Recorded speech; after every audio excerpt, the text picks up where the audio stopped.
สวัสดีพี่น้องนี่ข้าวว่าเพิ่งกินข้าวง่ายเนาะกินแกงปลาใส่ผักพี่น้องผักข้าวหมูบวกนี่พี่น้อง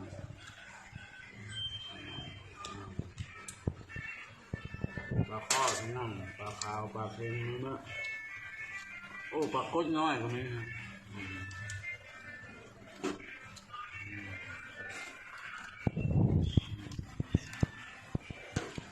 พี่น้อง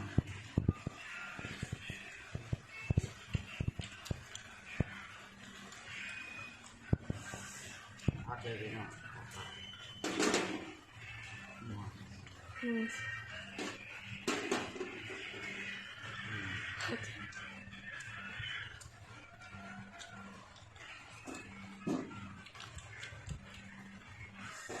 สดน้ำมันพี่น้องสดนะ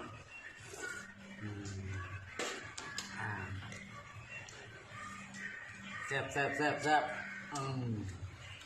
แซ่บแซ่บแซ่บแซ่บแซ่บมาอย่างพี่น้องอันนี้ปลาข้อนะ